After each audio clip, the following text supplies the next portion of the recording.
Hi friends, ಎಲ್ರಿಗೂ ನಮಸ್ಕಾರ. Welcome back to weekend with Sindhu. ಇವತ್ತು ನಾನು ಕೊಡಗಿನಲ್ಲಿರುವ ಹೆಮ್ಮೆಯ ಜಾಗಕ್ಕೆ ನಾನು ನಿಮ್ಮನ್ನು ಕರ್ಕೊಂಡು ಹೋಗ್ತಾ ಇದ್ದೀನಿ. ಇದು ಜನರಲ್ ತಿಮ್ಮಯ್ಯ ಅವರ ಮ್ಯೂಸಿಯಂ. ಬನ್ನಿ ಇವತ್ತು ಜನರಲ್ ತಿಮ್ಮಯ್ಯ ಅವ್ರ ಬಗ್ಗೆ ತಿಳ್ಕೊಳ್ಳೋಣ ಮತ್ತು ಮ್ಯೂಸಿಯಂನ ಕೂಡ ಎಕ್ಸ್ಪ್ಲೋರ್ ಮಾಡೋಣ. ಸೈನಿಕರ ತವರೂರು, ವೀರರ ನಾಡು ನಮ್ಮ ಕೊಡಗು ಜಿಲ್ಲೆಯ ಮಡಿಕೇರಿಗೆ ನೀವು ಭೇಟಿ ಮಾಡಿದ್ದೀರಾ? ಹಾಗಿದ್ರೆ ನೀವು ಜನರಲ್ ತಿಮ್ಮಯ್ಯ ಅವರ ಮ್ಯೂಸಿಯಂನ ನೋಡೋದನ್ನು ಮರಿಲೇಬೇಡಿ. ಮಡಿಕೇರಿಯ GT ರೋಡ್ನಲ್ಲಿ ಈ ಮ್ಯೂಸಿಯಂ ಇದೆ. ಈ ಮ್ಯೂಸಿಯಂ ಇರೋದು ಕೊಡಗಿನ ಜಿಲ್ಲಾಸ್ಪತ್ರೆ ಪಕ್ಕದಲ್ಲೇ ಇದೆ. ಭಾರತೀಯ ಸೇನೆಯ ಇತಿಹಾಸದಲ್ಲಿ ಅತ್ಯಂತ ಸಾಹಸಿ ಮತ್ತೆ ಅಪ್ರತಿಮ ವೀರ ಎನಿಸಿಕೊಂಡಿದ್ದ ಜನರಲ್ ಕೋದಂಡೇರ ಸುಬ್ಬಯ್ಯ ತಿಮ್ಮಯ್ಯ ಅವರ ಶೌರ್ಯದ ಕಥೆಗಳನ್ನು ಸಾರುವ ಈ ಮ್ಯೂಸಿಯಂನ ಇತಿಹಾಸ ಮತ್ತು ರೋಚಕ ಸಂಗತಿಗಳನ್ನು ಇಂದು ನಾವು ಈ ವಿಡಿಯೋದಲ್ಲಿ ತಿಳಿದುಕೊಳ್ಳೋಣ. ಮ್ಯೂಸಿಯಂನ ಟೈಮಿಂಗ್ಸ್ ಬೆಳಗ್ಗೆ 10ರಿಂದ ಮಧ್ಯಾಹ್ನ 1:30ವರೆಗೂ ಮತ್ತು ಸಂಜೆ 3ರಿಂದ 6 ಗಂಟೆವರೆಗೂ ಓಪನ್ ಇರುತ್ತೆ. ಪ್ರತಿ ಮಂಗಳವಾರ ರಜೆ ಇರುತ್ತೆ. ಎಂಟ್ರಿ ಫೀಸ್ ಅಡಲ್ಟ್ಸಿಗೆ 40 ರೂಪಾಯಿ ಮತ್ತು ಚಿಲ್ಡ್ರನ್ ಅಬೋವ್ 5 ವರ್ಷದವರಿಗೆ 20 ರೂಪಾಯಿ ಇದೆ. ಈ ಮ್ಯೂಸಿಯಂನ ಕಂಪ್ಲೀಟಾಗಿ ಎಕ್ಸ್ಪ್ಲೋರ್ ಮಾಡೋದಕ್ಕೆ 1.5 to 2 hours ಬೇಕಾಗುತ್ತೆ. ಸೊ ಬನ್ನಿ ಇವತ್ತು ಕೊಡಗಿನ ಹೆಮ್ಮೆಯ ಜಾಗವನ್ನು ನಾವಿವತ್ತು ಎಕ್ಸ್ಪ್ಲೋರ್ ಮಾಡೋಣ. ಜನರಲ್ ತಿಮ್ಮಯ್ಯ ಅವ್ರ ಬಗ್ಗೆ ಇನ್ನೂ ಹೆಚ್ಚಾಗಿ ತಿಳ್ಕೊಳ್ಳೋಣ. ಈ ಮ್ಯೂಸಿಯಂನ ಹೆಸರು ಸನ್ನಿ ಸೈಡ್ ಅಂತ. ಇದು ಸ್ವತಃ ಜನರಲ್ ತಿಮ್ಮಯ್ಯ ಅವರು ವಾಸಿಸುತ್ತಿದ್ದ ಅವರ ಪೂರ್ವಜರ ನಿವಾಸವಾಗಿದೆ. ಜನರಲ್ ತಿಮ್ಮಯ್ಯ ಅವರ ನಿಧನದ ನಂತರ ಕೊಡಗಿನ ಜನತೆ ಮತ್ತು ಸೈನಿಕರು ಈ ಐತಿಹಾಸಿಕ ಬಂಗ್ಲೆಯನ್ನ ವಾರ್ ಮ್ಯೂಸಿಯಂ ಆಗಿ ಪರಿವರ್ತಿಸಬೇಕು ಅಂತ ಹೋರಾಟ ಮಾಡಿದ್ರು. ಕೊನೆಗೆ ಕರ್ನಾಟಕ ಸರ್ಕಾರ ಸೈನಿಕರ ಜಂಟಿ ಶ್ರಮದಿಂದ 2.5 ಎಕರೆ ಪ್ರದೇಶದಲ್ಲಿ ಈ ಜಾಗವನ್ನ ಭವ್ಯವಾದ ಯುದ್ಧ ಸ್ಮಾರಕವಾಗಿ ನವೀಕರಣ ಮಾಡಲಾಗಿದೆ. ಈ ಮ್ಯೂಸಿಯಂ ಅನ್ನ 2021ರಲ್ಲಿ ಭಾರತದ ಅಂದಿನ ರಾಷ್ಟ್ರಪತಿಗಳಾದ ರಾಮನಾಥ್ ಕೋವಿಂದ್ ಅವರು ದೇಶಕ್ಕೆ ಸಮರ್ಪಿಸಿದ್ರು. ನೋಡಿ, ಇಲ್ಲಿ ಸುತ್ತಲೂ ಮಡಿಕೇರಿಯ ಟೌನ್ ಎಷ್ಟು ಚೆನ್ನಾಗಿ ಕಾಣಿಸ್ತಾ ಇದೆ. ತಂಪಾದ ಗಾಳಿ ಬೀಸ್ತಾ ಇದೆ. ಒಂದು ಒಳ್ಳೆಯ ವಾತಾವರಣ. ಮಕ್ಕಳನ್ನ ನಾವು ಇಲ್ಲಿ ಕರ್ಕೊಂಡು ಬಂದ್ರೆ ಅವ್ರಿಗೆ ತುಂಬಾನೇ ಇಷ್ಟ ಆಗುತ್ತೆ. ಮ್ಯೂಸಿಯಂ ಮುಂಭಾಗದಲ್ಲೇ ಇಲ್ಲಿ ಒಂದು ದೊಡ್ಡ ಶೂನ ನೋಡ್ಬೋದು ನಾವು. ಇದು ಒಂದು ಕಲಾಕೃತಿ ಅಷ್ಟೇ ಅಲ್ಲ, ಇದು ಭಾರತೀಯ ಭೂಸೇನೆಯ ಇನ್ಫ್ಯಾಂಟ್ರಿ ಮತ್ತು ದೇಶಕ್ಕಾಗಿ ಪ್ರಾಣ ತ್ಯಾಗ ಮಾಡಿದ ವೀರ ಯೋಧರ ಸಂಕೇತವಾಗಿದೆ. ಮಿಲಿಟರಿ ಸಂಪ್ರದಾಯದಲ್ಲಿ ಬೂಟುಗಳು ಯೋಧನ ಶಿಸ್ತು ಮತ್ತು ತ್ಯಾಗವನ್ನ ಪ್ರತಿನಿಧಿಸುತ್ತೆ. ಈ ಶೂಗಳನ್ನ ನೋಡ್ತಾ ಇದ್ರೆ ಎಷ್ಟೋ ಸೋಲ್ಜರ್ಗಳಿಗೆ ನಾವು ಸಲ್ಯೂಟ್ ಮಾಡಲೇಬೇಕು. ಈಗ ನಾವು ನಮ್ಮ ಶೂಸ್ ಸ್ಲಿಪ್ಪರ್ಸ್ನೆಲ್ಲ ಹೊರಗಡೆನೆ ಬಿಟ್ಟು ಮ್ಯೂಸಿಯಂ ಒಳಗೆ ಎಂಟ್ರಿ ಆಗ್ತಾ ಇದ್ದೀವಿ. ತುಂಬಾನೇ ಹೆಮ್ಮೆ ಅನಿಸ್ತಾ ಇದೆ ಮ್ಯೂಸಿಯಂ ಒಳಗೆ ಹೆಜ್ಜೆ ಇಡ್ತಾ ಇದ್ದಂಗೆನೆ. ಎಲ್ಲ ಕಡೆ ನೋಡಿದ್ರು ಜನರಲ್ ತಿಮ್ಮಯ್ಯ ಅವರ ಭಾವಚಿತ್ರಗಳು. ಚೀಫ್ ಡಿಫೆನ್ಸ್ ಆಗಿದ್ದಂಥ ಬಿಪಿನ್ ರಾವತ್ ಅವರ ಕೊಡುಗೆ ತುಂಬಾನೇ ಇದೆ ಈ ಮ್ಯೂಸಿಯಂಗೆ. ಅವರು ಜನರಲ್ ತಿಮ್ಮಯ್ಯ ಅವರ ಬಗ್ಗೆ ಡೀಟೇಲ್ಸ್, ಡಾಕ್ಯುಮೆಂಟ್ಸು, ಶಸ್ತ್ರಾಸ್ತ್ರಗಳು ಮತ್ತು ಟ್ಯಾಂಕರ್ಗಳನ್ನ ಈ ಮ್ಯೂಸಿಯಂಗೆ ತಂದಿಡೋದಕ್ಕೆ ತುಂಬಾನೇ ಸಹಾಯ ಮಾಡಿದ್ದಾರೆ. ಜನರಲ್ ತಿಮ್ಮಯ್ಯ ಅವರು ಮಾರ್ಚ್ 31, 1906ರಂದು ಕೊಡಗು ಜಿಲ್ಲೆಯ ಮಡಿಕೇರಿಯಲ್ಲಿ ಜನಿಸಿದರು. ಇವರು ಕಾಫಿ ಬೆಳೆಗಾರರಾದ ಸುಬ್ಬಯ್ಯ ತಿಮ್ಮಯ್ಯ ಮತ್ತು ಸೀತಮ್ಮ ದಂಪತಿಯ ಪುತ್ರ. ಇವರ ಕುಟುಂಬದಲ್ಲಿ 3 ಗಂಡು ಮಕ್ಕಳು ಕೂಡ ಭಾರತೀಯ ಸೇನೆಯಲ್ಲಿ ಸೇವೆ ಸಲ್ಲಿಸಿದ್ದಾರೆ. ಜನರಲ್ ತಿಮ್ಮಯ್ಯ ಅವರು ಬೆಂಗಳೂರಿನ ಬಿಷಪ್ ಕಾಟನ್ ಸ್ಕೂಲ್ನಲ್ಲಿ ಮತ್ತು ಡೆಹ್ರಾಡೂನ್ನಲ್ಲಿರುವ RIMCಯಲ್ಲಿ ವಿದ್ಯಾಭ್ಯಾಸ ಮುಗಿಸಿದ್ರು. ಇದಾದ ನಂತರ ಬ್ರಿಟನ್ನಿನ ಪ್ರತಿಷ್ಠಿತ ರಾಯಲ್ ಮಿಲಿಟರಿ ಕಾಲೇಜ್ ಆದ ಸ್ಯಾಂಡ್ ಹರ್ಸ್ಟ್ಗೆ ಆಯ್ಕೆಯಾದರು. ಈ ಫೋಟೋದಲ್ಲಿ ಲೆಫ್ಟ್ ಸೈಡ್ ಎಂಡಲ್ಲಿರೋರೇ ಜನರಲ್ ತಿಮ್ಮಯ್ಯ ಅವರು. ಪ್ರೆಸಿಡೆಂಟ್ ಆದ ರಾಜೇಂದ್ರ ಪ್ರಸಾದ್ ಅವರ ಜೊತೆ ಇದ್ದಾರೆ. ಮತ್ತೆ ಇದು ನೆಹರು ಅವರ ಜೊತೆ ಕ್ಯಾಬಿನೆಟ್ ಮೀಟಿಂಗ್ನಲ್ಲಿ ತೆಗೆದ ಒಂದು ಫೋಟೋಗ್ರಾಫ್. ಈ ವಿಶಾಲವಾದ ಕೋಣೆಯಲ್ಲಿ ಒಂದು ದೊಡ್ಡ ಕುಟುಂಬದ ಭಾವಚಿತ್ರ ಇದೆ. ಫೀಲ್ಡ್ ಮಾರ್ಷಲ್ ಸರ್ ಕ್ಲೌಡಿ ಜಾನ್ ಅವರು ಸನ್ನಿ ಸೈಡ್ ಮನೆಯನ್ನ ಭೇಟಿ ಮಾಡಿದ್ರು. ಜನರಲ್ ತಿಮ್ಮಯ್ಯ ಅವರ ತಂದೆ ಅವರು ಕೊಡಗಿನ ಅತ್ಯಂತ ಶ್ರೀಮಂತ ಮತ್ತು ಪ್ರಭಾವಿ ಕಾಫಿ ಬೆಳೆಗಾರರಾಗಿದ್ದರು ಮತ್ತು ಚೆಪ್ಪುಡಿ ಸೀತಮ್ಮ ಅವರ ತಾಯಿ ಹೆಸರಾಂತ ಸಮಾಜ ಸೇವಕಿಯಾಗಿದ್ದರು. ಇವರಿಗೆ ಬ್ರಿಟಿಷ್ ಸರ್ಕಾರವು ಕೈಸರ್ ಎ ಹಿಂದ್ ಪದಕ ನೀಡಿ ಗೌರವಿಸಿತ್ತು. ಜನರಲ್ ತಿಮ್ಮಯ್ಯ ಅವರಿಗೆ 3 ಸಹೋದರರಿದ್ದರು, ಪೊನ್ನಪ್ಪ ಮತ್ತು ಜನರಲ್ ತಿಮ್ಮಯ್ಯ ಮತ್ತು ಸೋಮಯ್ಯ. ಇವರು 3 ಜನನೂ ಭಾರತೀಯ ಸೇನೆಯಲ್ಲಿ ಸೇವೆ ಸಲ್ಲಿಸಿದ್ರು. 3 ಸಹೋದರಿಯರಿದ್ದರು, ಗಂಗು, ದಾಚು, ಅಮ್ಮವ್ವ. ಅವಾಗಿನ ಕಾಲದಲ್ಲಿ ಇದೇ ಜಾಗದಲ್ಲೇ ಕುತ್ಕೊಂಡು ಈ ಫೋಟೋನ ತೆಗೆಸ್ಕೊಂಡಿದ್ರು. ಅದನ್ನ ಈಗ 3D ಇಮೇಜ್ ಥರ ಮಾಡಿ ಇಲ್ಲಿ ಹಾಕಿದ್ದಾರೆ. ಕೊಡಗಿನಲ್ಲಿ ಎಲ್ಲ ಮನೆಗಳು ಇದೇ ರೀತಿ ಇರುತ್ತೆ. ಇದು ದೊಡ್ಡ ಒಂದು ಲಿವಿಂಗ್ ರೂಮ್. ಇದನ್ನ ನಡುಬಾಡೆ ಅಥವಾ ಪಡಸಾಲೆ ಅಂತ ಕರೀತಾರೆ. ಇಲ್ಲಿ ನೋಡಿದ್ರೆ ಒಂದು ತೂಗು ದೀಪ ಇದೆ. ನೆಲ್ಲಕ್ಕಿ ಬೋಳ್ಚ ಅಂತಾರೆ ಈ ದೀಪಕ್ಕೆ. ಮನೆಯಲ್ಲಿ ಯಾವುದೇ ಫ್ಯಾಮಿಲಿ ಅಕೇಶನ್ಸ್ ಆಗಿರ್ಬೋದು, ಮದುವೆಗಳು, ಹಬ್ಬಗಳು, ಪುತ್ರಿ ಹಬ್ಬ, ಕೈಲ್ಪೋದು, ಈ ಥರ ಏನೇ ಶುಭ ಸಮಾರಂಭಗಳಿದ್ರೂ ಈ ದೀಪವನ್ನು ಹಚ್ಚಿ ಇಲ್ಲಿ ಆಚರಣೆಯನ್ನು ಮಾಡ್ತಾರೆ. ಜನರಲ್ ತಿಮ್ಮಯ್ಯ ಭಾರತೀಯ ಸೇನೆಯ ಅತ್ಯಂತ ಶ್ರೇಷ್ಠ ಸೈನಿಕರಲ್ಲಿ ಒಬ್ಬರಾಗಿದ್ರು. ತಮ್ಮ ಸಹೋದ್ಯೋಗಿಗಳಿಂದ ಪ್ರೀತಿಯಿಂದ ಟಿಮ್ಮಿ ಅಂತ ಕರೆಯಲ್ಪಡ್ತಾ ಇದ್ರು. ಅವರು 1926 ಇಂದ 1961 ವರೆಗೂ ಭಾರತೀಯ ಸೇನೆಯಲ್ಲಿ ಸೇವೆ ಸಲ್ಲಿಸಿದ್ರು. ಈ ಚಿತ್ರದಲ್ಲಿ ಜನರಲ್ ತಿಮ್ಮಯ್ಯ ಅವರು ಆ ಕಾಲದ ಅತ್ಯಂತ ಜನಪ್ರಿಯ ಸ್ಕೂಟರ್ ಆಗಿದ್ದ ಲ್ಯಾಂಬ್ರೆಟ್ಟಾ ಈ ಸ್ಕೂಟರನ್ನು ಅತ್ಯಂತ ಉತ್ಸಾಹದಲ್ಲಿ ಓಡಿಸ್ತಾ ಇರೋದನ್ನು ನಾವು ನೋಡ್ಬೋದು. ಭಾರತದ ಭೂಸೇನೆಯ ಮುಖ್ಯಸ್ಥರಾಗಿದ್ದರೂ ಕೂಡ ಒಬ್ಬ ಸಾಮಾನ್ಯ ಜನರಂತೆ ಸ್ಕೂಟರ್ ಚಲಾಯಿಸ್ತಿರೋದನ್ನು ಅದು ಏನು ಹೇಳುತ್ತೆ ಅಂದರೆ ಅವರ ಸರಳತೆ ಮತ್ತು ವಿನಮ್ರತೆಗೆ ಇದು ಸಾಕ್ಷಿಯಾಗಿದೆ. ಇಲ್ಲಿ ನಾವು ಸೆಲ್ಫ್ ಲೋಡಿಂಗ್ ರೈಫಲ್ SLRನ ನೋಡ್ಬೋದು. ಇದನ್ನು ಯುದ್ಧಗಳಲ್ಲಿ, ಟ್ರೈನಿಂಗ್ನಲ್ಲಿ ಇವರು ಬಳಸ್ತಾ ಇದ್ರು. ಇಲ್ಲಿ ನಾವು ಐತಿಹಾಸಿಕ ಪತ್ರವನ್ನು ನೋಡ್ಬೋದು. ಲಾರ್ಡ್ ಮೌಂಟ್ ಬ್ಯಾಟನ್ ಅವರು ಲೆಫ್ಟಿನೆಂಟ್ ಜನರಲ್ ಚಿಬ್ಬರ್ ಅವರಿಗೆ ಬರೆದಿದ್ರು. ಭಾರತದ ರಕ್ಷಣಾ ಸಿಬ್ಬಂದಿ ಮುಖ್ಯಸ್ಥ ಅಂದರೆ CDS ಹುದ್ದೆಯು ಅತ್ಯಂತ ಅವಶ್ಯಕವಾಗಿದೆ ಮತ್ತು ಮೌಂಟ್ ಬ್ಯಾಟನ್ ಅವರು ಅಂದಿನ ಪ್ರಧಾನಿ ಜವಾಹರ್ಲಾಲ್ ನೆಹರು ಅವರಿಗೆ ಸಲಹೆ ನೀಡಿದ್ರು. ಈ ಅತ್ಯುನ್ನತ ಹುದ್ದೆಯನ್ನು ಅಲಂಕರಿಸಲು KS ಜನರಲ್ ತಿಮ್ಮಯ್ಯ ಅವರೇ ಅತ್ಯಂತ ಯೋಗ್ಯರು. ಇದನ್ನು ಬಲವಾಗಿ ಅವರು ಶಿಫಾರಸು ಮಾಡಿದ್ರು. ಹಾಗೂ ದಿವಂಗತ ಬಿಪಿನ್ ರಾವತ್ ಅವರು ಕೊಡಗಿಗೆ ಭೇಟಿ ನೀಡಿದ್ದಾಗ ಇದೇ ಪತ್ರವನ್ನು ಉಲ್ಲೇಖಿಸಿದ್ರು ಮತ್ತು ಬಿಪಿನ್ ರಾವತ್ ಅವರು ಒಂದು ನೆನಪಿನ ಕಾಣಿಕೆಯನ್ನು ಕೂಡ ಈ ಮ್ಯೂಸಿಯಂಗೆ ಕೊಟ್ಟಿದ್ದಾರೆ. ಈಗ ಈ ಕಡೆ ಹೋಗೋಣ. ಈ ಸನ್ನಿಸೈಡ್ ಬಂಗ್ಲೆಯಲ್ಲಿ 22 ರೂಮ್ಗಳಿದೆ. ಇಲ್ಲಿ ನಾವು ನೋಡ್ತಿರೋದು ಜನರಲ್ ತಿಮ್ಮಯ್ಯ ಅವರು ಮದುವೆ ಆದ ಒಂದು ಫೋಟೋಗ್ರಾಫ್. 1935 ಅವರು ನೀನಾ ತಿಮ್ಮಯ್ಯ ಅವರನ್ನು ಮದುವೆ ಆಗ್ತಾರೆ. ಅವರು ಕೂಡ ಸಮಾಜ ಸೇವಕಿಯಾಗಿದ್ದರು. ಇಲ್ಲಿ ಮಜಲ್ ಲೋಡೆಡ್ ಗನ್ಗಳನ್ನ ಕಾಣ್ಬೋದು. ಇದು ಪ್ರತಿ ಕೊಡವ ಮನೆಯಲ್ಲೂ ಇದು ಇರುತ್ತೆ. ಇಲ್ಲಿ ಪ್ರತಿಯೊಂದು ರೂಮ್ನಲ್ಲೂ ಅದರದೇ ಆದ ಕಥೆಗಳಿದೆ ಮತ್ತು ಜನರಲ್ ತಿಮ್ಮಯ್ಯ ಅವರ ಬೇರು ಅಂದರೆ ಕೊಡವ ಸಂಸ್ಕೃತಿ. ಕೊಡವರ ಸಾಂಪ್ರದಾಯಿಕ ಆಯುಧಗಳಾದ ಪೀಚೆ ಕತ್ತಿ, ಇದನ್ನ ಸೊಂಟಕ್ಕೆ ಸಿಗಿಸ್ಕೊಳ್ತಾ ಇರುವಂಥ ಸಣ್ಣ ಕತ್ತಿ ಇದು, ಮತ್ತು ಒಡಿ ಕತ್ತಿ, ಇವುಗಳನ್ನ ಇಲ್ಲಿ ಇಟ್ಟಿದ್ದಾರೆ. ಇಲ್ಲಿ ಜೋಮಾಲೆಯನ್ನು ನೋಡ್ಬೋದು ನಾವು. ಇದು ಕಪ್ಪು ಮಣಿಗಳ ಸರದ ಮಧ್ಯೆ ಚಿನ್ನದ ಲೇಪಿತ ಉಂಡೆಗಳನ್ನ ಪೋಣಿಸಿ ಮಧ್ಯದಲ್ಲಿ ದೊಡ್ಡವಾದ ಪದಕವನ್ನು ಹೊಂದಿರುವ ಸಾಂಪ್ರದಾಯಿಕ ಕೊಡವ ಹಾರವಾಗಿದೆ. ಕೊಡವ ಸಂಸ್ಕೃತಿಯಲ್ಲಿ ವಿವಾಹಿತ ಮಹಿಳೆಯರಿಗೆ ಜೋಮಾಲೆ ಮಂಗಳಸೂತ್ರದಷ್ಟೇ ಅತ್ಯಂತ ಮಹತ್ವದ ಮತ್ತು ಮಂಗಳಕರವಾದ ಆಭರಣವಾಗಿದೆ. ಈಗ ನೆಕ್ಸ್ಟ್ ರೂಮ್ ಕಡೆ ಹೋಗೋಣ. ಇದು ಮೆನ್ ಆಫ್ ದಿ ಹೌಸ್. ಈ ಬಂಗ್ಲೆಯಲ್ಲಿ ಹುಟ್ಟಿ ಬೆಳೆದು ದೇಶದ ರಕ್ಷಣೆಗಾಗಿ ತಮ್ಮ ಜೀವನವನ್ನೇ ಮುಡಿಪಾಗಿಟ್ಟ ಕೋದಂಡೇರ ಕುಟುಂಬದ ಗಂಡು ಮಕ್ಕಳ ಸಾಧನೆಗಳನ್ನು ಇಲ್ಲಿ ನಾವು ಕಾಣ್ಬೋದು. ಜನರಲ್ ತಿಮ್ಮಯ್ಯ ಅವರ ತಂದೆಯಾದ ಸುಬ್ಬಯ್ಯ ತಿಮ್ಮಯ್ಯ ಅವರು ಈ ಬಂಗ್ಲೆಯ ಒಡೆಯ ಹಾಗೂ ಪ್ರಮುಖ ಕಾಫಿ ಪ್ಲಾಂಟರ್ ಆಗಿದ್ರು. ಇವರಿಗೆ 3 ಜನ ಗಂಡು ಮಕ್ಕಳು. ಜನರಲ್ ತಿಮ್ಮಯ್ಯ ಅವರು 1957ರಿಂದ 1961ರವರೆಗೆ ಸ್ವತಂತ್ರ ಭಾರತದ 6ನೇ ಸೇನಾ ಮುಖ್ಯಸ್ಥರಾಗಿ ದೇಶನ ಮುನ್ನಡೆಸಿದರು. ಇವರ ಸಹೋದರ ಕೋದಂಡೇರ ಪೊನ್ನಪ್ಪ ಇವರು ನೇತಾಜಿ ಸುಭಾಷ್ ಚಂದ್ರ ಬೋಸ್ ಅವರ ಇಂಡಿಯನ್ ನ್ಯಾಷನಲ್ ಆರ್ಮಿ ಸೇರಿ ದೇಶದ ಸ್ವಾತಂತ್ರ್ಯಕ್ಕಾಗಿ ಹೋರಾಡಿದ ತಿಮ್ಮಯ್ಯ ಅವರ ಸಹೋದರ. ಮತ್ತೊಬ್ಬರು ಕೋದಂಡೇರ ಸೋಮಯ್ಯ, ಇವರೂ ಸಹ ಭಾರತೀಯ ಸೇನೆಯಲ್ಲಿ ಅಧಿಕಾರಿಯಾಗಿ ಸೇವೆ ಸಲ್ಲಿಸಿದ್ರು. ಮತ್ತೊಬ್ಬ ಸಹೋದರ ಫ್ರೆಡ್ಡಿ ತಿಮ್ಮಯ್ಯ, ಇವರು ಕಲಾಕ್ಷೇತ್ರದಲ್ಲಿ ಸಾಧನೆಯನ್ನ ಮಾಡಿದ್ದಾರೆ. ಆಗಿನ ಕಾಲದಲ್ಲಿ ಈ ಸನ್ನಿಸೈಡ್ ಮನೆ ಹೇಗಿತ್ತು ಅಂತ ನಾವು ಈ ಪೇಂಟಿಂಗ್ ನಲ್ಲಿ ಕಾಣ್ಬೋದು. ಪೇಂಟಿಂಗ್ ಎಷ್ಟು ಚೆನ್ನಾಗಿ ಮಾಡಿದ್ದಾರೆ.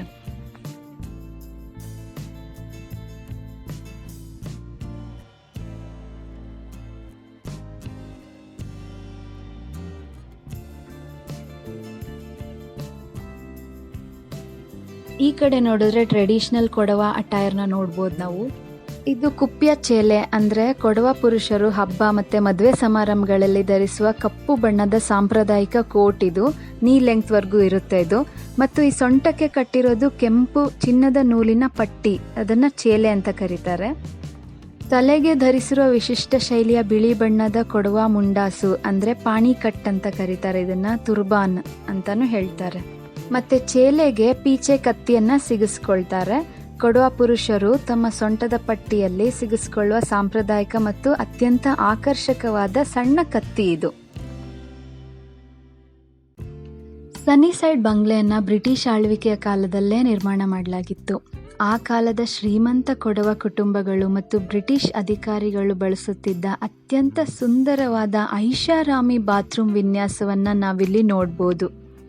ಇಲ್ಲಿ ನೋಡಿದ್ರೆ 20ನೇ ಶತಮಾನದ ಮಾದರಿಯಲ್ಲಿ ಮರದ ಚೌಕಟ್ಟನ್ನ ಬಳಸ್ಕೊಂಡು ಕಮೋಡನ್ನ ರೆಡಿ ಮಾಡಿದ್ದಾರೆ. ಹಾಗೂ ಟವಲ್ಗಳನ್ನ ಒಣಗಾಕಲು ಇಲ್ಲಿ ಮರದ ಸ್ಟ್ಯಾಂಡ್ ಅನ್ನ ಕೂಡ ಕಾಣ್ಬೋದು. ಈ ಕಡೆ ವಿಂಟೇಜ್ ಬಾತ್ ಟಬ್ನ ನೋಡ್ಬೋದು. ಬ್ರಿಟಿಷ್ ಕಾಲದ ಎರಕ ಹೊಯ್ದ ಕಬ್ಬಿಣ ಅಂದ್ರೆ ಕ್ಯಾಸ್ಟ್ ಐರನ್ನ ಬಳಸ್ಕೊಂಡು ಬಾತ್ ಟಬ್ನ ಮಾಡಿದ್ರು. ಆಗಿನ ಕಾಲದ ರಾಜವಂಶ ಜೀವನ ಶೈಲಿಯನ್ನ ಇದು ತೋರಿಸುತ್ತೆ. ಜನರಲ್ ತಿಮ್ಮಯ್ಯ ಅವರ ಸಹೋದರರಾದ ಫ್ರೆಡ್ಡಿ ತಿಮ್ಮಯ್ಯ ಅವರು ಅತ್ಯಂತ ಪ್ರಸಿದ್ಧ ಸ್ವತಂತ್ರ ಚಿತ್ರಕಲಾವಿದರಾಗಿದ್ರು.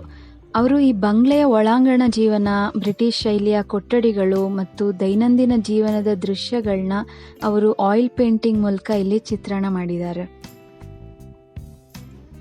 ಇದು ಅರ್ಲಿ ಡೇಸ್ ಅನ್ನುವಂಥ ಒಂದು ವಿಶೇಷವಾದ ಗ್ಯಾಲರಿ. ಜನರಲ್ ತಿಮ್ಮಯ್ಯ ಅವರು ತಮ್ಮ ಆರಂಭಿಕ ಶಿಕ್ಷಣವನ್ನು ತಮಿಳುನಾಡಿನ ಕೂನೂರಿನ ಸೇಂಟ್ ಜೋಸೆಫ್ ಕಾಲೇಜ್ನಲ್ಲಿ ಪಡೆದರು. ತಮ್ಮ ರಜೆ ದಿನಗಳನ್ನು ಸನ್ನಿಸೈಡ್ ಬಂಗ್ಲೆಯಲ್ಲಿ ಅವರು ಕಳೀತಾ ಇದ್ರು. ಶಾಲೆಯಲ್ಲಿ ತಿಮ್ಮಯ್ಯ ಅವರು ತುಂಬಾನೇ ಚುರುಕು ಮತ್ತು ತುಂಟ ಹುಡುಗನಾಗಿದ್ದರು. ಅವರು ಓದಿನ ಜೊತೆ ಅಸಾಧಾರಣ ನಾಯಕತ್ವ ಅಂದರೆ ಲೀಡರ್ಶಿಪ್ ಕ್ವಾಲಿಟೀಸ್ ಮತ್ತು ಇತರ ಚಟುವಟಿಕೆಗಳಿಂದ ಅವರು ಟೀಚರ್ಸಿನ ನೆಚ್ಚಿನ ವಿದ್ಯಾರ್ಥಿಯಾಗಿದ್ದರು. ಶಾಲೆಯಲ್ಲಿ ಹಾಕಿ, ಫುಟ್ಬಾಲ್, ಟೆನ್ನಿಸ್ ಈ ಥರ ಆಟಗಳಲ್ಲಿ ಅವ್ರನ್ನ ತೊಡಗಿಸ್ಕೊಳ್ತಾ ಇದ್ರು. ಶಾಲೆಯಲ್ಲಿದ್ದಾಗಲೇ ಅವರು ಬಾಯ್ಸ್ ಸ್ಕೌಟ್ ಆಗಿದ್ರು. ನಂತರ ಇವರು ಬೆಂಗಳೂರಿನ ಬಿಷಪ್ ಕಾಟನ್ ಬಾಯ್ಸ್ ಸ್ಕೂಲ್ನ ಸೇರ್ಕೊಂಡ್ರು. ಶಾಲೆಯಲ್ಲಿದ್ದಾಗಲೇ ತಿಮ್ಮಯ್ಯ ಅವರು ಬ್ರಿಟಿಷ್ ಭಾರತೀಯ ಸೇನೆಗೆ ಪೂರಕವಾಗಿದ್ದ ಆಕ್ಸಿಲರಿ ಫೋರ್ಸ್ ಅನ್ನ ಸೇರಿಕೊಂಡಿದ್ರು. ದೇಶದ ಶ್ರೇಷ್ಠ ದಂಡನಾಯಕನಾಗಬೇಕು ಎಂಬ ದೃಢ ಸಂಕಲ್ಪನ ಅವಾಗಲೇ ಮಾಡಿದ್ರು. ನಂತರ ಇವರು ತಕ್ಷಣ ಡೆಹ್ರಾಡೂನ್ನ Prince of Wales Royal Indian military college ಮತ್ತೆ ಮುಂದೆ ಇಂಗ್ಲೆಂಡಿನ ಸ್ಯಾಂಡ್ ಹಾರ್ಸ್ಟ್ಗೆ ಆಯ್ಕೆಯಾದರು. ಈಗಲೂ ಬಿಷಪ್ ಕಾಟನ್ ಸ್ಕೂಲ್ನಲ್ಲಿ ಪ್ರತಿ ವರ್ಷ ಹಳೆಯ ವಿದ್ಯಾರ್ಥಿಗಳ ನೆನಪಿಗಾಗಿ ಜನರಲ್ ತಿಮ್ಮಯ್ಯ ಸ್ಮಾರಕ ಉಪನ್ಯಾಸ ಈ ಪ್ರೋಗ್ರಾಮ್ ಅನ್ನ ಆಯೋಜಿಸ್ತಾರೆ. ಇಲ್ಲಿ ನಾವು ಕೊಂಡೇಂದರ ಕುಟುಂಬದ ಫ್ಯಾಮಿಲಿ ಟ್ರೀನ ನೋಡ್ಬೋದು. ಇಲ್ಲಿ ಪ್ರತಿಯೊಬ್ಬರನ್ನು ಮೆನ್ಷನ್ ಮಾಡಿದ್ದಾರೆ.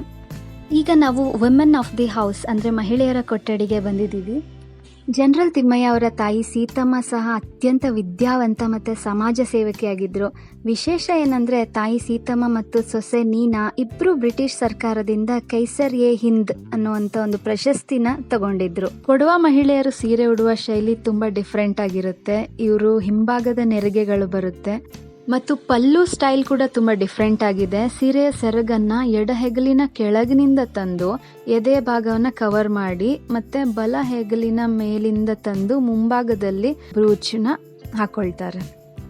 ಮತ್ತು ಕೊಡವ ಸೀರೆಯೊಂದಿಗೆ ಸಾಮಾನ್ಯವಾಗಿ ಪೂರ್ಣ ತೋಳು ಅಥವಾ ಮುಕ್ಕಾಲು ತೋಳಿನ ಬ್ಲೌಸ್ಗಳನ್ನ ಹಾಕೊಳ್ತಾರೆ. ಇದು ಕೊಡಗಿನ ವೆದರ್ಗೂ ಕೂಡ ತುಂಬ ಸೂಕ್ತವಾಗಿರುತ್ತೆ. ತಲೆಗೆ ಸ್ಕಾರ್ಫ್ ಕಟ್ಕೊಳ್ತಾರೆ. ಇದು ಅತ್ಯಂತ ಮುಖ್ಯವಾದ ಸಾಂಪ್ರದಾಯಿಕ ತಲೆ ವಸ್ತ್ರ. ಮತ್ತೆ ಜ್ಯುವೆಲ್ರಿ ಬಗ್ಗೆ ಹೇಳೋದಾದ್ರೆ ಪತಾಕ್ ಅಂತ ಅದನ್ನ ಹಾಕೊಳ್ತಾರೆ. ಇದು ಕೊಡವ ಮಹಿಳೆಯರು ಮುಖ್ಯ ಮಂಗಳಸೂತ್ರ ಆಗಿದೆ. ಚಿನ್ನದ ನಾಣ್ಯದಂತೆ ಪದಕ ಇರುತ್ತೆ ಇದಕ್ಕೆ. ಇದರ ಮೇಲೆ ಲಕ್ಷ್ಮೀ ದೇವಿಯ ಚಿತ್ರ ಅಥವಾ ಕೊಡಗಿನ ಲಾಂಛನ ಇರುತ್ತೆ. ಇದರ ಸುತ್ತ ಹವಳ ಅಥವಾ ಕಪ್ಪು ಮಣಿಗಳಿರುತ್ತೆ. ಮತ್ತೆ ಜೋಮಾಲೆ ಕೂಡ ಇವರ ಸಾಂಪ್ರದಾಯಿಕ ಹಾರ ಆಗಿದೆ. ಕೊಕ್ಕೆ ತಾತಿ ಹಾರ ಅರ್ಧ ಚಂದ್ರಾಕಾರ ಆಕೃತಿ ಇರುವಂತ ಆಕರ್ಷಕವಾದ ಚಿನ್ನದ ಪದಕದ ಹಾರ ಇದು. 1930ರ ದಶಕ ಆರಂಭದಲ್ಲೇ ಜನರಲ್ ತಿಮ್ಮಯ್ಯ ಅವರು ಅವಾಗ ಯುವ ಸೈನಿಕ ಅಧಿಕಾರಿಯಾಗಿದ್ರು. ಅವರು ರಜೆಯ ಮೇಲೆ ಬೆಂಗಳೂರಿಗೆ ಬಂದಾಗ ಕೋದಂಡ ಕುಟುಂಬದ ನೀನಾ ಕಾರ್ಯಪ್ಪ ಅವ್ರನ್ನ ಭೇಟಿಯಾದ್ರು. ನೀನಾ ಕಾರ್ಯಪ್ಪ ಅವರು ಅತ್ಯುತ್ತಮ ಭರತನಾಟ್ಯ ನೃತ್ಯಗಾರ್ತಿಯಾಗಿದ್ರು. ಅವರು ತಮ್ಮ 13ನೇ ವಯಸ್ಸಿನಲ್ಲೇ ವಿದ್ಯಾಭ್ಯಾಸಕ್ಕಾಗಿ ಫ್ರಾನ್ಸ್ಗೆ ತೆರಳಿದ್ರು. ದೀರ್ಘಕಾಲದ ಪರಿಚಯದ ನಂತರ ಈ ಜೋಡಿಯು ಜನವರಿ 1935ರಲ್ಲಿ ಬೆಂಗಳೂರಿನಲ್ಲಿ ವೈವಾಹಿಕ ಜೀವನಕ್ಕೆ ಕಾಲಿಟ್ಟರು. ಮದುವೆಯಾದ ತಕ್ಷಣ ತಿಮ್ಮಯ್ಯ ಅವರ ಪೋಸ್ಟಿಂಗ್ ಈಗಿನ ಪಾಕಿಸ್ತಾನದಲ್ಲಿರುವ ಕ್ವೆಟ್ಟಾ ನಗರಕ್ಕೆ ಆಯಿತು. ಅದೇ ವರ್ಷ ಅಂದರೆ 1935ರಲ್ಲಿ ಕ್ವೆಟ್ಟಾದಲ್ಲಿ ಭೀಕರ ಭೂಕಂಪ ಸಂಭವಿಸಿ ಸುಮಾರು 60,000 ಜನ ಮೃತಪಟ್ಟಿದ್ರು. ಈ ದುರಂತದ ಸಮಯದಲ್ಲಿ ನೀನಾ ತಿಮ್ಮಯ್ಯ ಅವರು ಜೀವದ ಹಂಗು ತೊರೆದು ನಿರಾಶ್ರಿತರಾದ ಮಿಲಿಟರಿ ಮತ್ತು ನಾಗರಿಕ ಕುಟುಂಬಗಳ ರಕ್ಷಣೆ ಹಾಗೂ ಸಮಾಜ ಸೇವೆಗೆ ನಿಂತಿದ್ರು. ಇವರ ಈ ಅತ್ಯುನ್ನತ ಸಮಾಜ ಸೇವೆಯನ್ನು ಗುರುತಿಸಿ ಬ್ರಿಟಿಷ್ ಸರ್ಕಾರ ಇವರಿಗೆ ಪ್ರತಿಷ್ಠಿತ ಕೈಸರ್ ಎ ಹಿಂದ್ ಅನ್ನುವಂಥ ಒಂದು ಚಿನ್ನದ ಪದಕವನ್ನು ನೀಡಿ ಗೌರವಿಸಿದ್ರು. 1936ರಂದು ಒಂದು ಹೆಣ್ಣು ಮಗು ಜನಿಸಿತು. ಅವರ ಹೆಸರು ಮೀರಲ್ ಚೆಂಗಪ್ಪ. ಈಗ ನಾವು ಯುದ್ಧ ಆಯುಧಗಳ ಗ್ಯಾಲರಿಗೆ ಬಂದಿದ್ದೀವಿ. ಇಲ್ಲಿ ಮುಖ್ಯವಾಗಿ ಭಾರತೀಯ ಸೇನೆ ದಶಕಗಳ ಕಾಲ ಬಳಸಿದ ಸ್ಟರ್ಲಿಂಗ್ ಸಬ್ಮಷಿನ್ ಗನ್ ಅಥವಾ ಸ್ಮಾಲ್ ಮಷಿನ್ ಗನ್, ಇವು ಗಾತ್ರದಲ್ಲಿ ಚಿಕ್ಕದಾಗಿರುತ್ತೆ ಮತ್ತು ಹಗುರವಾಗಿರುತ್ತೆ. ಹತ್ತಿರದ ಯುದ್ಧದಲ್ಲಿ ಶತ್ರುಗಳ ಮೇಲೆ ಬೇಗ ಗುಂಡಿನ ಮಳೆಯಾಗುವಂತೆ ಇದು ತುಂಬಾ ಉಪಯುಕ್ತವಾದಂಥ ಆಯುಧಗಳು. 1965ರಿಂದ 1971 ಯುದ್ಧಗಳಲ್ಲಿ ಭಾರತೀಯ ಸೈನಿಕರು ಇವುಗಳನ್ನ ತುಂಬಾನೇ ಬಳಸ್ಕೊಂಡಿದ್ರು. ಇದು ಪ್ರಾಜೆಕ್ಟ್ 28 ಯುದ್ಧ ನೌಕೆ. ಇದು ಭಾರತೀಯ ನೌಕಾಸೇನೆಯ ಅತ್ಯಂತ ಯಶಸ್ವಿ ದೇಶೀಯ ಜಲಾಂತರ್ಗಾಮಿ ಅಂದರೆ ಆಂಟಿ ಸಬ್ಮರೀನ್. ಇದನ್ನು ಕಾರ್ಮೋಟಾ ಕ್ಲಾಸ್ ಅಂತಲೂ ಕರೀತಾರೆ. ಈ ಯೋಜನೆಯಡಿ ನಿರ್ಮಿಸಲಾದ 4 ಪ್ರಮುಖ ಯುದ್ಧ ನೌಕೆಗಳ್ಯಾವ್ಯಾವುದಂದರೆ INS ಕಾರ್ಮೋಟಾ, INS Kadmat, INS Kiltan ಮತ್ತು INS ಕವರಟ್ಟಿ. ಇವು ಶತ್ರುಗಳ ಸಬ್ಮರೀನ್ಗಳನ್ನ ಪತ್ತೆ ಹಚ್ಚಿ ನಾಶಪಡಿಸುವ ಅತ್ಯಾಧುನಿಕ ರೆಡಾರ್ ಮತ್ತು ಸೋನಾರ್ ತಂತ್ರಜ್ಞಾನವನ್ನು ಇದು ಹೊಂದಿದೆ. ಮಕ್ಕಳಿಗೆ ಈ ರೀತಿ ಮ್ಯೂಸಿಯಂಗಳನ್ನ ತೋರಿಸೋದ್ರಿಂದ ಅವರಿಗೂ ಕೂಡ ದೇಶದ ಬಗ್ಗೆ ಪ್ರೀತಿ ಹುಟ್ಟುತ್ತೆ ಹಾಗೂ ಸೈನಿಕರ ಬಗ್ಗೆ ಅವರು ಕೂಡ ತಿಳ್ಕೊಳ್ತಾರೆ. ಈಗ ನಾವು ಜನರಲ್ ತಿಮ್ಮಯ್ಯ ಅವರ ಮಿಲಿಟರಿ ಜರ್ನಿನ ನೋಡೋಣ. ಅವರು ಸ್ಯಾಂಡ್ ಹಾರ್ಸ್ಟ್ ಮಿಲಿಟರಿ ಅಕಾಡೆಮಿಯಲ್ಲಿ ತರಬೇತಿ ಮುಗಿಸಿ ಭಾರತಕ್ಕೆ ಮರಳಿದಾಗ ಅಂದಿನ ನಿಯಮಗಳ ಪ್ರಕಾರ ಪ್ರತಿಯೊಬ್ಬ ಭಾರತೀಯ ಅಧಿಕಾರಿಯು ಮೊದಲು ಬ್ರಿಟಿಷ್ ರೆಜಿಮೆಂಟ್ ಒಂದರಲ್ಲಿ ಕಡ್ಡಾಯವಾಗಿ 1 ವರ್ಷ ಸೇವೆ ಸಲ್ಲಿಸಬೇಕಾಗಿತ್ತು. ಇದೇ ರೂಲ್ಸ್ ಪ್ರಕಾರ ಅವರು ಸೆಕೆಂಡ್ ಲೆಫ್ಟಿನೆಂಟ್ ಆಗಿ ಹೈಲ್ಯಾಂಡ್ ಲೈಟ್ ಇನ್ಫ್ಯಾಂಟ್ರಿ 2ನೇ ಬೆಟಾಲಿಯನ್ಗೆ ನಿಯೋಜಿಸಲಾಗಿತ್ತು. ಆಗ ಈ ರೆಜಿಮೆಂಟ್ ಕರ್ನಾಟಕದ ಬೆಂಗಳೂರಿನಲ್ಲಿತ್ತು. ಮೇ 28, 1927ರಂದು ತಿಮ್ಮಯ್ಯ ಅವರನ್ನು 19ನೇ ಹೈದರಾಬಾದ್ ರೆಜಿಮೆಂಟಿನ 4ನೇ ಬೆಟಾಲಿಯನ್ಗೆ ನಿಯೋಜಿಸಿ ಇರಾಕ್ ದೇಶದ ಬಾಗ್ದಾದ್ ನಗರಕ್ಕೆ ಕಳಿಸಲಾಗಿತ್ತು.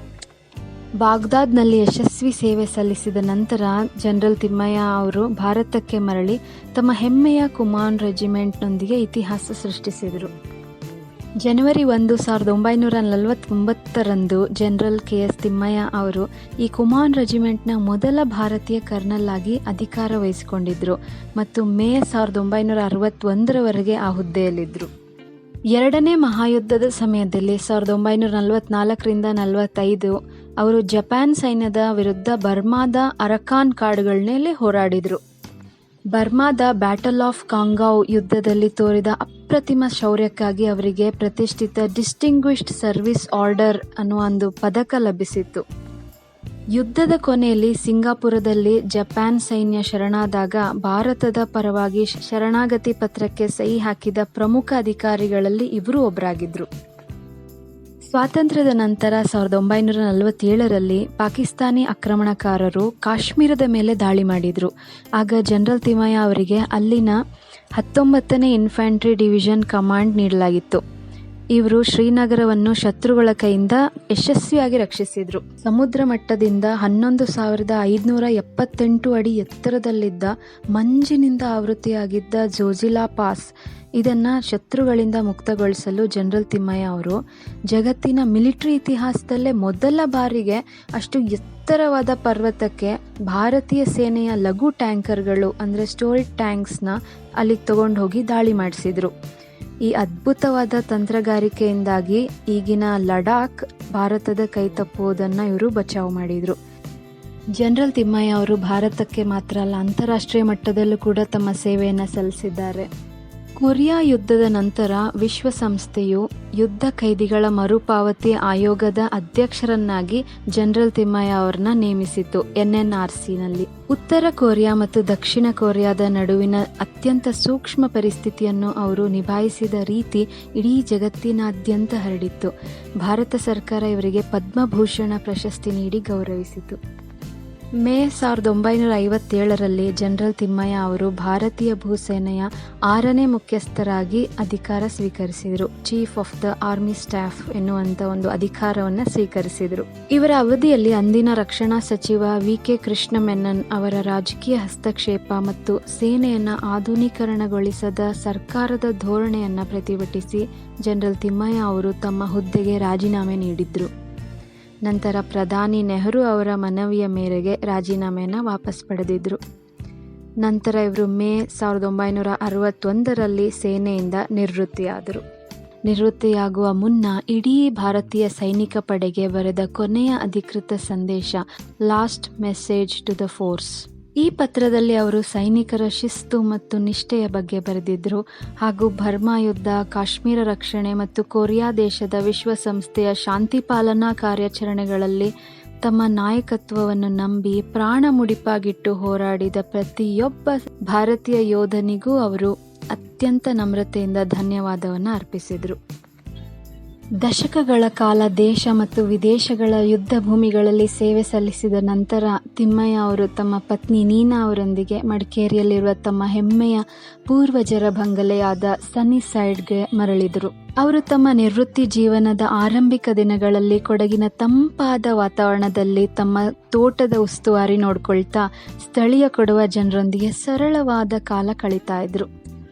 1961ರಲ್ಲಿ ಸೇನೆಯಿಂದ ನಿವೃತ್ತಿಯಾದ ನಂತರವೂ ವಿಶ್ವಸಂಸ್ಥೆಯ ಕೋರಿಕೆಯ ಮೇರೆಗೆ ಸೈಪ್ರಸ್ನಲ್ಲಿ ವಿಶ್ವಸಂಸ್ಥೆಯ ಶಾಂತಿ ಪಾಲನಾ ಪಡೆಗೆ ಇವರು ಕಮಾಂಡರ್ ಆಗಿ ಸೇವೆ ಸಲ್ಲಿಸುತ್ತಿದ್ದಾಗ ಡಿಸೆಂಬರ್ 18, 1965ರಂದು ಹೃದಯಾಘಾತದಿಂದ ನಿಧನರಾದರು. ಅವರ ನಿಧನದ ಸುದ್ದಿ ತಿಳಿಯುತ್ತಿದ್ದಂತೆ ಸೈಪ್ರಸ್ ದೇಶವು ತನ್ನ ರಾಷ್ಟ್ರಧ್ವಜವನ್ನು ಅರ್ಧಕ್ಕೆ ಇಳಿಸಿ ಅಧಿಕೃತ ಸೌರಭ ಗೌರವ ಸಲ್ಲಿಸಿತು. ಸೈಪ್ರಸ್ ರಾಜಧಾನಿ ನಿಕೋಸಿಯಾದಲ್ಲಿ ಇಂದಿಗೂ ಅವರ ನೆನಪಿಗಾಗಿ ಒಂದು ಪ್ರಮುಖ ರಸ್ತೆಗೆ ಜನರಲ್ ತಿಮ್ಮಯ್ಯ ಅವೆನ್ಯೂ ಅಂತ ಹೆಸರಿಟ್ಟಿದ್ದಾರೆ. ಅವರ ಪಾರ್ಥಿವ ಶರೀರವನ್ನು ಸೈನಿಕ ಗೌರವಗಳೊಂದಿಗೆ ಭಾರತಕ್ಕೆ ತರಲಾಯಿತು. ಬೆಂಗಳೂರಿನ ಹೊಸೂರು ರಸ್ತೆಯ ಮಿಲಿಟರಿ ಸ್ಮಶಾನದಲ್ಲಿ ಸಕಲ ಸರ್ಕಾರಿ ಮತ್ತು ಮಿಲಿಟರಿ ಗೌರವಗಳೊಂದಿಗೆ ಅವರ ಅಂತ್ಯಕ್ರಿಯೆ ನೆರವೇರಿತು. ಇಲ್ಲಿ ಡೈನಿಂಗ್ ಟೇಬಲ್ನ ನೋಡ್ಬೋದು. ಈ ರೂಮ್ನಲ್ಲಿ ಪ್ರಮುಖ ಆಕರ್ಷಣೆ ಅಂದರೆ ಜನರಲ್ ಅವರ ಕುಟುಂಬ ಬಳಸುತ್ತಿದ್ದ ಮೂಲ ಪುರಾತನ ಶೈಲಿಯ ಮರದ ಊಟದ ಮೇಜು, ಅಂದರೆ ಊಟದ ಟೇಬಲ್ ಮತ್ತು ಕುರ್ಚಿಗಳು. ಪ್ರವಾಸಿಗರಿಗೆ ಆ ಕಾಲದ ಜೀವನ ಶೈಲಿಯ ಅನುಭವವನ್ನು ನೀಡೋದಕ್ಕೆ ಈ ಟೇಬಲ್ ಮತ್ತು ಚೇರ್ನ ಈ ರೀತಿ ಹೊಂದಿಸಿದ್ದಾರೆ. ಮತ್ತು ತಟ್ಟೆಗಳು, ಕಟ್ಲರಿಗಳು, ಗ್ಲಾಸ್ಗಳನ್ನ ಅಚ್ಚುಕಟ್ಟಾಗಿ ನೀಟಾಗಿ ಜೋಡಿಸಿ ಇಟ್ಟಿದ್ದಾರೆ. ಇಲ್ಲಿ ಒಂದು ಟಿವಿ ರೂಮ್ ಇದೆ, ಇಲ್ಲಿ ನೋಡೋಣ. ಈ ರೂಮ್ನಲ್ಲಿ ಭಾರತೀಯ ಸೈನ್ಯದ ಇತಿಹಾಸ, 2ನೇ ಮಹಾಯುದ್ಧದಲ್ಲಿ ಜನರಲ್ ತಿಮ್ಮಯ್ಯ ಅವರ ಪಾತ್ರ ಹಾಗೂ ಭಾರತ ಪಾಕಿಸ್ತಾನ ಯುದ್ಧಗಳ ರಣರೋಚಕ ದೃಶ್ಯಗಳ ಕುರಿತಾದ ಸಾಕ್ಷ್ಯಚಿತ್ರ ಅಂದರೆ ಡಾಕ್ಯುಮೆಂಟ್ರಿನ ಇಲ್ಲಿ ಪ್ರದರ್ಶನ ಮಾಡಲಾಗಿದೆ. ಆಗಿನ ಕಾಲದ ನಾವೇ ಅದನ್ನು ಕಣ್ಣಾರೆ ನೋಡ್ತಾ ಇದ್ದೀವೇನೋ ಅನ್ನೋ ಅಷ್ಟು ಚೆನ್ನಾಗಿದೆ ಫುಟೇಜಸ್ಗಳು. ತುಂಬಾ ಹೆಮ್ಮೆ ಅನಿಸುತ್ತೆ, ಅದೇ ಥರ ದುಃಖ ಕೂಡ ಆಗುತ್ತೆ. ನಮ್ಮ ಭಾರತೀಯ ಸೈನಿಕರು ತಮ್ಮ ಪ್ರಾಣವನ್ನು ತ್ಯಾಗ ಮಾಡಿದ ಕಥೆಗಳನ್ನ ನೋಡೋದಕ್ಕೆ. ಜನರಲ್ ತಿಮ್ಮಯ್ಯ ಅವರ ನಿಧನದ ನಂತರ 1972ರಲ್ಲಿ ಅವರ ಪತ್ನಿ ನೀನಾ ಕಾರ್ಯಪ್ಪ ಅವರು ಈ ಸನ್ನಿಸೈಡ್ ಬಂಗ್ಲೆಯನ್ನು ಮತ್ತು ಅದರ ಸುತ್ತಲಿನ 2.6 ಎಕರೆ ಜಾಗವನ್ನು ಕರ್ನಾಟಕ ಸರ್ಕಾರಕ್ಕೆ 2 ಲಕ್ಷ ರೂಪಾಯಿಗಳಿಗೆ ಮಾರಾಟ ಮಾಡಿದ್ರು. ಈ ಮನೆಯನ್ನು RTO ಆಫೀಸ್ ಆಗಿ ಬದಲಾಯಿಸಿದ್ರು. ವಾಹನಗಳ ನೋಂದಣಿ ಮತ್ತು ಲೈಸೆನ್ಸ್ ನೀಡುವ ಕಚೇರಿಯಾಗಿತ್ತು. ನಿರಂತರ ಸಾರ್ವಜನಿಕ ಬಳಕೆಯಿಂದಾಗಿ ಈ ಐತಿಹಾಸಿಕ ಕಟ್ಟಡವು ಸರಿಯಾದ ನಿರ್ವಹಣೆ, ಮೇಂಟೆನೆನ್ಸ್ ಇಲ್ಲದೆ ಹದಗೆಟ್ಟಿತ್ತು. ನಂತರ ಕೊಡಗಿನ ಸಾರ್ವಜನಿಕರು ಮತ್ತು ಮಾಜಿ ಸೈನಿಕರು ಫೀಲ್ಡ್ ಮಾರ್ಷಲ್ ಕಾರ್ಯಪ್ಪ ಮತ್ತು ಜನರಲ್ ತಿಮ್ಮಯ್ಯ ಫೋರಂ, ಈ ಫೋರಂನಲ್ಲಿ 22 ನಿವೃತ್ತ ಸೇನಾ ಅಧಿಕಾರಿಗಳಿದ್ದರು. ಇವರೆಲ್ಲರೂ ಸೇರಿಕೊಂಡು ಈ RTO ಕಚೇರಿಯನ್ನು ತೆರವುಗೊಳಿಸಿ ಮತ್ತು ಇದನ್ನು ಮ್ಯೂಸಿಯಂ ರೂಪುಗೊಳ್ಳಲು ಅತ್ಯಂತ ಪ್ರಮುಖ ಕಾರಣವಾಯಿತು. ನಂತರ ಮ್ಯೂಸಿಯಂನ ರಿನೋವೇಷನ್ ಶುರುವಾಯಿತು. ಇದು ಬರೋಬ್ಬರಿ 2 ವರ್ಷಗಳ ಕಾಲ ಹಿಡಿಯಿತು ಕೆಲಸ. ಗೋಡೆಗಳಿಗೆ ಲೈಮ್ ಸ್ಟೋನ್ ಪ್ಲಾಸ್ಟರಿಂಗ್ನ ಮಾಡಿದ್ದಾರೆ. ಹಳೆಯ ಮನೆಯ ಹೆರಿಟೇಜ್ ವಿನ್ಯಾಸಕ್ಕೆ ಧಕ್ಕೆ ಬಾರದಂತೆ ಜೀರ್ಣೋದ್ಧಾರ ಕಾರ್ಯವನ್ನು ಯಶಸ್ವಿಯಾಗಿ ಪೂರ್ಣಗೊಳಿಸಿದ್ದಾರೆ. ಫೆಬ್ರವರಿ 6, 2021ರಂದು ಅಂದಿನ ರಾಷ್ಟ್ರಪತಿ ರಾಮನಾಥ್ ಕೋವಿಂದ್ ಅವರು ಈ ಮ್ಯೂಸಿಯಂನ ಉದ್ಘಾಟಿಸಿದರು. ಮ್ಯೂಸಿಯಂನ ಕೊನೆಯಲ್ಲಿ ಒಂದು ಲೆಡ್ಜರ್ ಅಥವಾ ವಿಸಿಟರ್ಸ್ ಬುಕ್ನ ಇಟ್ಟಿರ್ತಾರೆ. ಅಲ್ಲಿ ನಮ್ಮ ಅನಿಸಿಕೆಗಳು, ನಮ್ಮ ಅನುಭವಗಳನ್ನ ಅದರಲ್ಲಿ ನಾವು ಬರೀಬೋದು. ಇದು ಪ್ರತಿಯೊಬ್ಬ ಭಾರತೀಯರಿಗೂ ಅತ್ಯಂತ ಭಾವುಕವಾದ ಕ್ಷಣ ಅಂತಲೇ ಹೇಳ್ಬೋದು. ಮ್ಯೂಸಿಯಂಗೆ ಬರುವಾಗ ನಾವು ಬರೀ ಟೂರಿಸ್ಟ್ ಆಗಿ ಬರ್ತೀವಿ, ಆದರೆ ಹೋಗುವಾಗ ದೇಶದ ಸೈನ್ಯದ ಬಗ್ಗೆ ಅಪಾರ ಗೌರವ ಮತ್ತು ಎದೆ ಉಬ್ಬಿಸ್ಕೊಂಡು ನಾವು ಇಂಡಿಯನ್ ಅಂತ ಹೇಳ್ಕೊಂಡು ಹೋಗ್ತೀವಿ. ಇವಾಗೇನಾದರೂ ಜನರಲ್ ತಿಮ್ಮಯ್ಯ ಅವರು ಬದುಕಿದ್ರೆ ಅವ್ರಿಗೆ ಒಂದು ಸೆಲ್ಯೂಟ್ ಹೊಡೆದು ಅವ್ರ ಕಾಲಿಗೆ ನಮಸ್ಕಾರ ಮಾಡಬೇಕು ಅಂತ ಅನ್ನಿಸ್ತಾ ಇತ್ತು. ಆದರೆ ಅವರೀಗ ಬರೀ ನೆನಪು ಮಾತ್ರ. ಆದರೆ ಅವರು ಬದುಕಿದ ಹಾದಿಯನ್ನೇ ನಾವು ನಮ್ಮ ಜೀವನದಲ್ಲಿ ಅಳವಡಿಸ್ಕೊಳ್ಳೋಣ ಅನ್ನೋ ಒಂದು ಯೋಚನೆಯ ಮೂಲಕ ನಾನು ಈ ಮ್ಯೂಸಿಯಮಿಂದ ಹೊರಗಡೆ ಬಂದೆ. ಮ್ಯೂಸಿಯಮಿನ ಹೊರಗಡೆ ಬಂದರೆ ಇಲ್ಲಿ ಒಂದು ಫೋಟೋ ಸ್ಪಾಟ್ ಇದೆ. ಆರ್ಮಿ ಹ್ಯಾಟ್ ಮತ್ತು ಗನ್ನ ತಗೊಂಡು ನಾವು ಫೋಟೋಸ್ನ ತಕ್ಕೋಬೋದು. ಆರ್ಮಿ ಹ್ಯಾಟ್ ಮತ್ತು ಕೈಯಲ್ಲಿ ಗನ್ ಹಿಡ್ಕೊಂಡ ನಿಂತಾಗ ಪ್ರತಿಯೊಬ್ಬ ಪ್ರವಾಸಿಗರಿಗೂ ತಾನೊಬ್ಬ ದೇಶ ಕಾಯುವ ಹೆಮ್ಮೆಯ ಸೈನಿಕ ಅನ್ನೋ ಒಂದು ಭಾವನೆ ಮೂಡುತ್ತೆ. ಈಗ ಮುಂದೆ ಹೋದರೆ ಇಲ್ಲಿ ಕಾಫಿ ಶಾಪ್ ಮತ್ತು ಸುವೆನೀರ್ ಶಾಪ್ಸ್ ಅಂದರೆ ಗಿಫ್ಟ್ ಶಾಪ್ಗಳಿದೆ. ಕೊಡಗು ತನ್ನ ಕಾಫಿ ತೋಟಗಳಿಗೆ ತುಂಬ ಪ್ರಸಿದ್ಧಿಯಾಗಿದೆ. ಮ್ಯೂಸಿಯಂ ಆವರಣದಲ್ಲಿ ಈ ಕಾಫಿ ಶಾಪ್ನಲ್ಲಿ ಪ್ರವಾಸಿಗರು ಸ್ಥಳೀಯವಾಗಿ ಬೆಳೆದ ಅಪ್ಪಟ ಅರೇಬಿಕಾ ಮತ್ತು ರೋಬೋಸ್ಟಾ ಕಾಫಿಯ ಘಮ ಮತ್ತು ರುಚಿಯನ್ನು ಆಸ್ವಾದಿಸಬಹುದು. ಮತ್ತು ಗಿಫ್ಟ್ ಶಾಪ್ಸ್ನಲ್ಲಿ ನಾವು ಮ್ಯೂಸಿಯಂ ಭೇಟಿ ಮಾಡಿದ ನೆನಪಿಗೋಸ್ಕರ ಇಲ್ಲಿ ಭಾರತೀಯ ಸೇನೆಗೆ ಸಂಬಂಧಿಸಿದ ಕೀ ಚೈನ್ಗಳು, ಟೋಪಿಗಳು, ಕಪ್ಗಳು, ಟೀ ಶರ್ಟ್ಸ್ಗಳನ್ನ ಇಲ್ಲಿ ನೋಡ್ಬೋದು. ಜನರಲ್ ತಿಮ್ಮಯ್ಯ ಅವರ ಚಿತ್ರ ಇರುವ ಮಾಡೆಲ್ಗಳು ಮತ್ತು ಅವರ ಜೀವನ ಚರಿತ್ರೆಯ ಬುಕ್ಸ್ಗಳು, ಸಣ್ಣ ಸಣ್ಣ ಮಿನಿಯೇಚರ್ಗಳು ಇಲ್ಲಿ ಕಾಣುತ್ತೆ. ಇಲ್ಲಿ ಒಂದು ವೇದಿಕೆ ಇದೆ, ಪೋಡಿಯಂ ಇದೆ. ಇದು ಕೇವಲ ಮಾಹಿತಿ ಫಲಕ ಅಷ್ಟೇ ಅಲ್ಲ, ಭಾರತೀಯ ಶಸ್ತ್ರಾಸ್ತ್ರ ಪಡೆಗಳ ಶೌರ್ಯ ಮತ್ತು ಜನರಲ್ ತಿಮ್ಮಯ್ಯ ಅವರ ಮಿಲಿಟರಿ ನಾಯಕತ್ವಕ್ಕೆ ಗೌರವ ಸಲ್ಲಿಸುವ ಸಂಕೇತವಾಗಿ ಇದನ್ನ ಕಟ್ಟಿದ್ದಾರೆ. ರಷ್ಯಾ ಮೂಲದ ಈ MiG-21 ಸೂಪರ್ಸಾನಿಕ್ ಯುದ್ಧ ವಿಮಾನ 1963ರಲ್ಲಿ ಭಾರತೀಯ ವಾಯುಸೇನೆಗೆ ಸೇರ್ಕೊಳ್ತು. 60 ವರ್ಷಗಳಿಗೂ ಹೆಚ್ಚು ಕಾಲ ಇದು ಭಾರತೀಯ ವಾಯುಸೇನೆಯ ಬೆನ್ನೆಲುಬಾಗಿತ್ತು. ಮ್ಯೂಸಿಯಂನಲ್ಲಿರುವ ಈ ವಿಮಾನ 1971ರ ಭಾರತ-ಪಾಕಿಸ್ತಾನ ಯುದ್ಧದಲ್ಲಿ ಅತ್ಯಂತ ಪ್ರಮುಖ ಪಾತ್ರ ವಹಿಸಿದೆ. ಮತ್ತು 1999ರ ಕಾರ್ಗಿಲ್ ಯುದ್ಧ, 2019ರ ಬಾಲಾಕೋಟ್ ವೈಮಾನಿಕ ದಾಳಿಯಲ್ಲೂ ಕೂಡ ಇದು ಶತ್ರುಗಳ ವಿರುದ್ಧ ಹೋರಾಟ ಮಾಡಿದೆ. INS ಶಿವಾಲಿಕ್ F-47 ಇದು ಭಾರತದಲ್ಲೇ ಸ್ವದೇಶಿ ತಂತ್ರಜ್ಞಾನದಡಿ ಮುಂಬೈನ ಮಂಜಿಗಾಂವ್ ಢಾಕ್ನಲ್ಲಿ ನಿರ್ಮಿಸಲಾದ ಸ್ಟೆಲ್ತ್ ಫ್ರಿಗೇಟ್ ಯುದ್ಧ ನೌಕೆಯಾಗಿದೆ. ಸುಮಾರು 24 ಅಡಿ ಉದ್ದದ ಭವ್ಯವಾದ ಮಾಡೆಲ್ನ ಇಲ್ಲಿ ಮಾಡಿ ಇಟ್ಟಿದ್ದಾರೆ.